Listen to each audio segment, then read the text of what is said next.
300 ang namamatay na bata, matanda, na Pilipino every year, rabies. Okay, nakagat ng aso, pusa. At karamihan, ito yung mga data, karamihan sa 10 na makakagat ng aso o pusa, sa 10, isa lang magpapabakuna. Isa lang magpapabaksin laban doon. Anti-rabies, anti-tetano, isa lang. Yung 9, hahayaan lang nila. So, kaya marami nga namamatay. Ito ang problema. Yan, kinagat siya. Okay? Mamaya explain ko anong klaseng kagat. Dinilaan ba, kinalmot ba, o kinagat. Ang pinakadelikado, syempre, yung kagat. Pag nakagat siya, yung rabies nasa laway ng hayop. Okay? Tapos, mula sa laway ng hayop, kinagat siya sa paa, yung virus, didikit siya sa nerves. Pag dumikit na siya sa nerves, aakyat siya dahan-dahan mula sa peripheral nerves. Unti-unti, mabagal, aakyat siya, aabot sa utak at spinal cord. At pag umabot na sa utak at spinal cord, hindi na magagamot. Yun ang problema. Kaya nga, very important tong topic natin. Ayan, nakita ba nila, Doc Lisa? Kinagat. Ayan, kinagat. Dapat obserbahan yung aso ng 10 araw. So, paano siya natatransmit? Nasa laway. Siyempre, kumagat may laway na papasok Okay? So, pag yung laway pumasok dun sa sugat ng tao, yun ang problema. Minsan, ganito,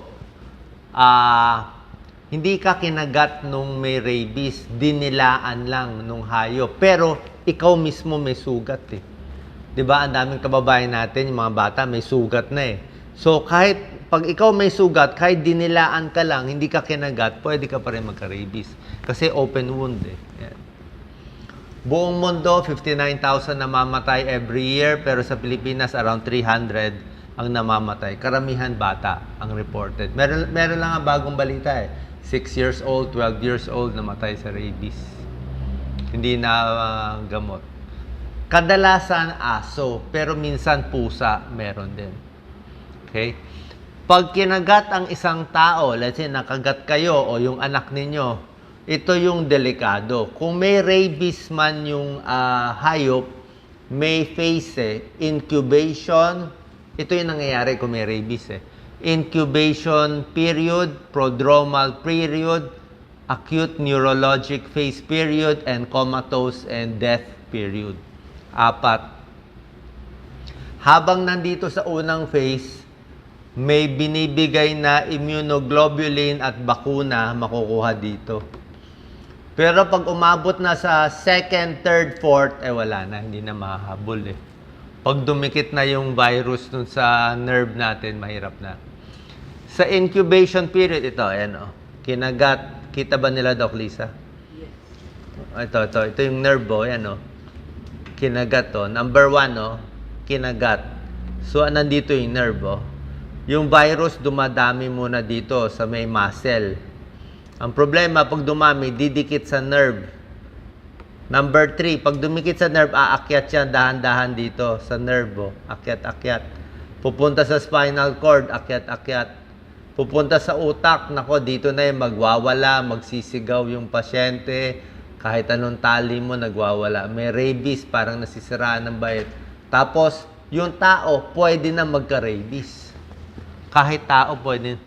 Meron na ba kayo napanood ng mga palabas na may rabies? Diba? Yung bumubula yung laway. Yun po yun. So, pag incubation, gaano katagal ng incubation? Merong 1 week, merong 20 days, merong 3 months, depende. Mas malayo ang kagat sa paa, mas matagal umabot. May chance ka pa magpaturok. Pero pag ang kagat sa mukha, mabilis umakyat sa utak, kailangan mas mabilis ka pa. So, habang nag-uumpisa, pag wala ka pang sintomas, better yon. Agad-agad. Dapat kung kailan ka kinagat, yung araw na yon o kinabukasan, pinakamatagal, punta na sa emergency room. Ano nga yung Doc Lisa? Animal Bite Center. Yung mga may Animal Bite Center, sila na bahala magbigay ng gamot. Presyo lang ang problema. Alam ko, yung baka walang libre, baka yung libre first or second dose. Pero kailangan talaga magbayad kung wala pang libre sa gobyerno. Alam ko yung iba may libre. Pag umabot na sa prodromal phase, medyo mahirap na. May trangkaso na, may namamanhid na, kahit anong gamot, dumikit na kasi sa nerve, hindi na mahahabol. Oras na may neuro, may brain problem na paralyzed na, nagwawala na, furious rabies, parang nasiraan na ng bait yung tao, hindi na rin mahahabol. Pag comatose, hindi na mahahabol. Kahit anong gamot ibigay, hindi na mahahabol. So ito yung bago mag-incubation period, bago lagnatin, dapat okay na. Pero kung merong nakagat tapos nilagnat, try nyo pa rin, habulin pa rin. Baka mahabol pa, who knows. Hindi naman 100% nakamamatay, 99%, baka makachamba pa rin tayo. Okay? So incubation, pag prodromal, iba na to. Yung mahina na, nagsusuka na. Ito na yung delikado. Okay? Pag dito, hindi na mahabol. Ito na yung stage 3 na to, yung nagha-hallucinate na siya, umaakyat na sa kama, ayaw na ng ilaw, hindi na makatulog, laway na. Tapos yung laway, ang laway ng aso na may rabies ay malapot. Frothy, malapot. Ayan. Sa tao din, naglalaway din. Ayaw na ng tubig. Ayaw ng tubig, ayaw ng ilaw. Talagang kahit sino makita, susugurin. Kahit tao, susugurin. Kahit gamit lang ilapit mo, susugurin niya. Tao man or aso. Kasi nga na rabies na yung sa utak. Ito ulit yung stage. Pakita natin, Doc Lisa. Ito, infection, lagnat. Bago umabot sa lagnat, bigyan na agad ng bakuna. Merong rabies vaccine, may tetano vaccine, meron din immunoglobulin, yung panlaban din. So, 2-3 klase. Tapos, matagal ibibigay po sa inyo, mga 3 weeks Siguro, maraming shot. 5 balik pa kayo sa emergency room. So, yan, Number 2, infection. Number 3, sore throat, loss of appetite. Number 5, sumasakit na, delikado na. 6, ayaw mo na maingay. 7, hindi na makalunok. 8, paralyzed na siya. 9, hinimatay na siya. 10, namatay na siya. Pero yung aso, dapat obserbahan. Okay? So, pag may nakagat, mamaya tuturo ko yung first aid. Nandito lahat yan. So, on the average, mga 3 weeks bago may time ka ng kung sa paa, meron ka mga 3 weeks para mahabol sana yung gamutan. Pero pinakamaganda, huwag mo na hintayin. Day 1, day 2, sige na. Okay, tapos obserbahan yung aso at pusa.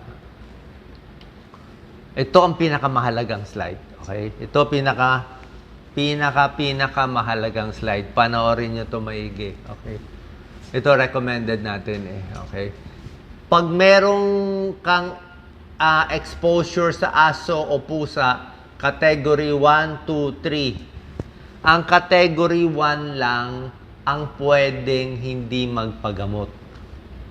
Okay? Ito lang ang pwede, walang injection. Pero pag 2 and 3, dalhin agad sa emergency room. Sa malaking emergency room, may animal bite center. Wala pong choice. Kahit mahirap, kahit walang pera, wala tayo. Dalhin nyo na lang, hanap na lang ng pera talaga. Kasi hindi po pwede. Tingnan natin Ang category 1, hinahawakan mo lang yung pets. Pinapakain mo lang yung pets. Aso o pusa, dinidilaan ka lang. Okay? So, pag yung aso, dinilaan lang yung kamay mo, wala kang sugat, okay yun. Okay? Dapat walang sugat. Hugas kamay lang, sabon, okay na yun. Number 2, ito, injection na to.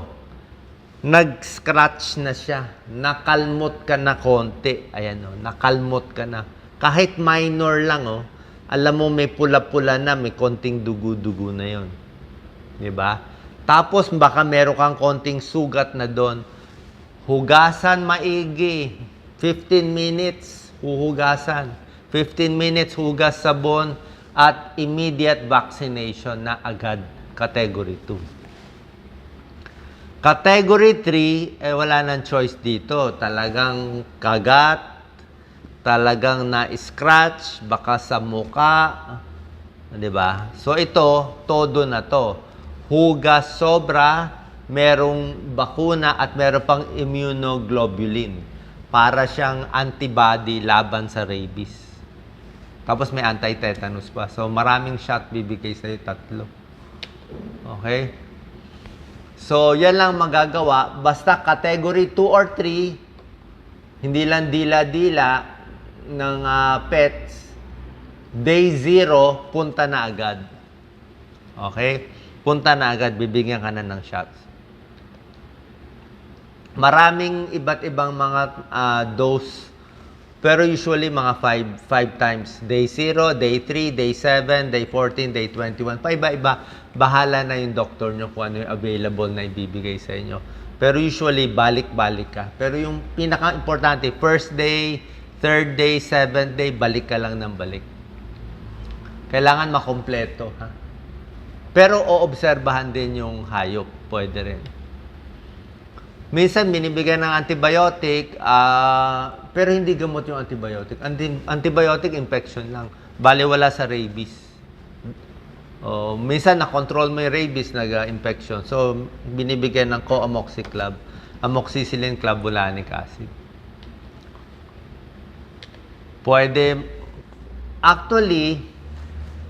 Pwede rin magka-rabies ang aso at pusa natin. Paano?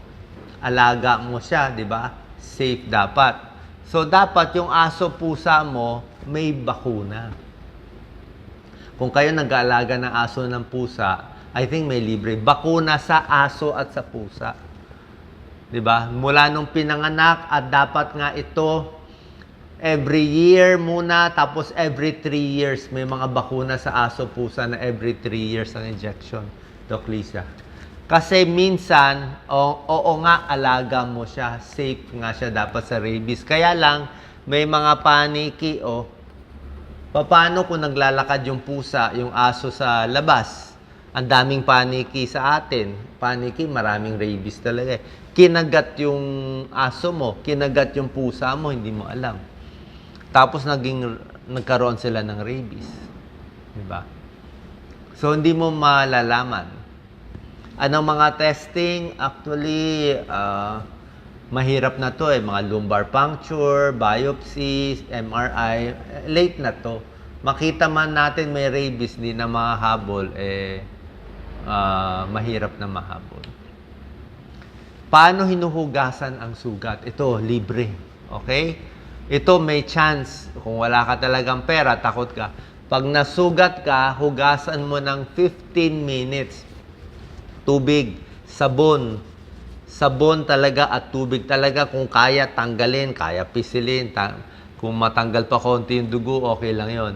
So, hugas ng hugas ng hugas. 15 minutes. Tapos, sabi nga nila, minsan kung open yung wound, din na nga sinasara muna. Bahala na yung surgeon. Minsan ayaw nila isara para lumabas yung rabies kung may rabies man. At pag nahugasan mo na, after 15 minutes, tsaka mo palang lalagyan ng betadine o povidone iodine. Tsaka na. Hindi pwede povidone iodine lang. Hindi pwede betadine. Dapat kasi mawala yung rabies. Okay?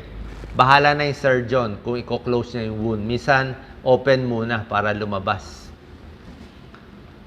Para siyang snake bite Ano ang gamutan sa day 0? Ito nga, pinakita ko yung schedule, di ba? Bibigyan kayo ng rabies vaccine.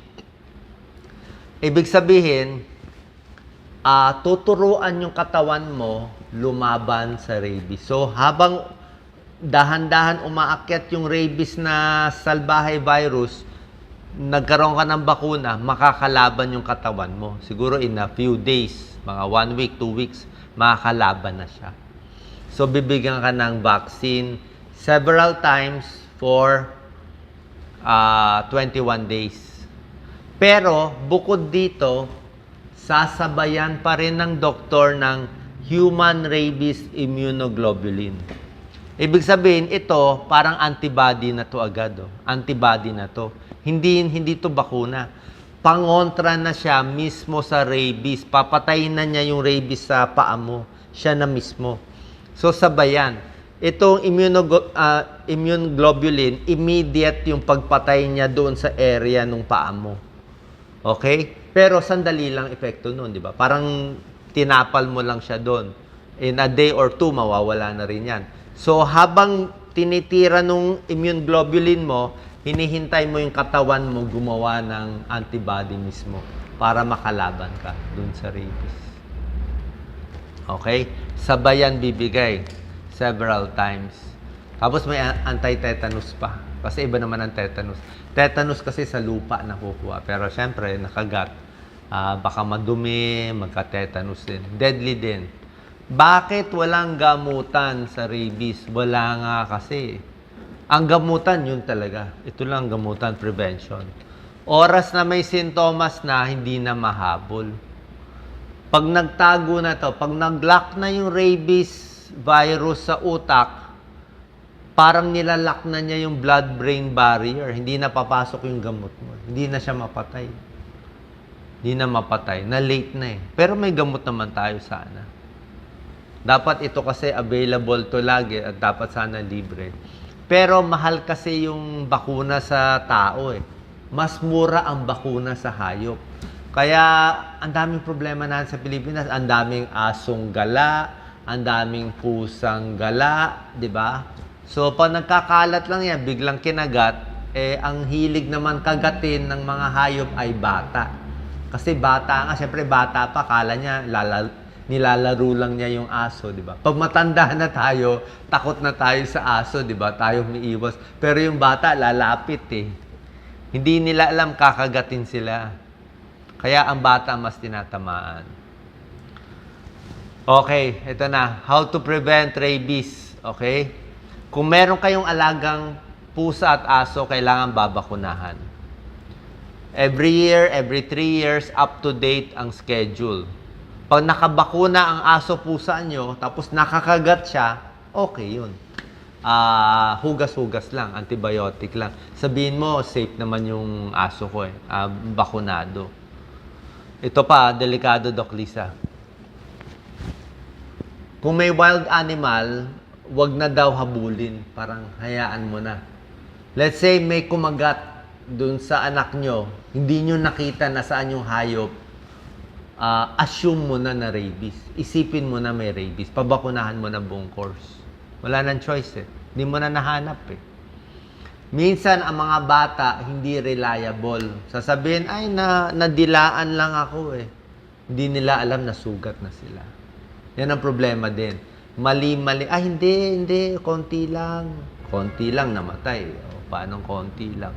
Diba? Mas safe kasi nga, pag naduda ka na may dugo, yun na yun. Ito pa. Pag nakakita ka ng paniki sa kwarto mo,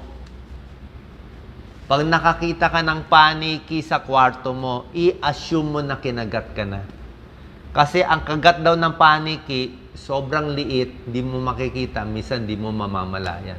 Basta may paniki, assume mo nakagat yung aso mo, nakagat yung pusa, nakagat ka.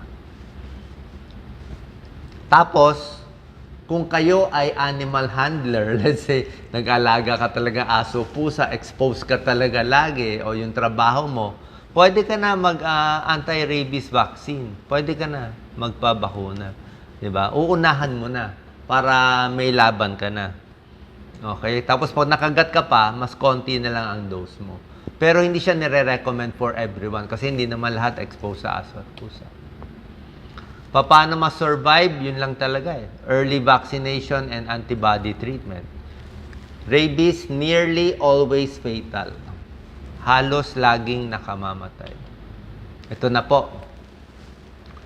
Paano mo malalaman kung yung aso mo may rabies? Baka wala naman eh, di ba? Baka inasar mo, natapakan mo siya, kaya ka kinagat.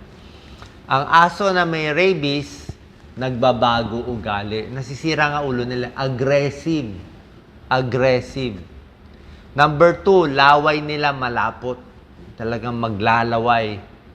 Hindi rin makalunok yung aso. Hindi makalunok. Parang nagcho-choke siya. Irritable siya. Konting ano mo, hindi siya yung dating ugali niya. Nagbago ugali niya. Pikon, mainit ulo, kahit ano, kakalmutin. Dating hindi siya ganon. Loss of coordination, hindi siya makalakad maigi. Hindi siya makalakad. Paralysis. Unusual vocalization. Meron siyang mga hiyaw or mga whining na unusual sounds. Parang iba na. Parang nakakita ng multo, ganon. At very aggressive siya. Nag-a-attack ng tao, hayop, gamit, without provocation. Nananahimik ka lang, susugod siya. Ano. Ganyan sa aso. Okay? So, pag yung alaga mo, nagbago ugali, huhulihin yon. Yung aso pusa, babantayan for 10 days. Ulitin ko Kung merong nakagat, babantayan yung hayop for 10 days. Pag after 10 days, normal pa rin yung aso, normal pa rin yung pusa, di okay, wala siyang rabies. Nagpabakuna ka ilang days, o di pwede na itigil, sasabihin ng doktor mo. Wala pa lang rabies, ano lang, anti-tetano na lang, tsaka antibiotic na lang. Pero pag nasira yung ulo ng aso at pusa, kita mo tuloy-tuloy, may rabies siya. Maraming may rabies sa Pilipinas. Endemic sa Pilipinas. Hindi makontrol. Bakit? Kasi maraming mga bats, marami tayong stray dog, stray cats Diba? Sa pusa, ganun din. Actually, yung batang namatay na 6-year-old, nakalmot lang ng pusa So, bakit naka-rabies yung pusa? Baka na-expose, naglalakad sa labas, gala, na kagat ng paniki. Ganun din. Sa pusa, behavioral change, naglalaway yung pusa, iba yung boses ng pusa, aggressive yung pusa, laging nagtatago. Laging nagtatago siya. Hiding. Ayaw niya makipag-usap sa tao. Irritable. Yan. Aggressive. Yan. Ito. Alam ko, ayaw nyo magpabakuna, lalo na yung mga magulang, di ba? Mahal, sayang oras, mag-a-absent pa. Sasapalaran ang buhay ng bata, di ba? Kasi 10% lang ang pumupunta sa emergency room 90% ng kinagat, hinahayaan sa Pilipinas Kaya 300 ang namamatay. So, ano lang yung pwede mo sabihin, malamang hindi rabies? Pwede. Number 1, kung bakunado yung hayop. Kung sure ka na kompleto yung vaccine, siguro alaga ng mayaman na complete vaccine yung aso, pusa, okay yun. At kung sure ka rin na alaga mo, na hindi siya lumalabas, hindi siya gala, at nabantayan mo 10 days, pwede mo sabihin yun, baka hindi na rabies.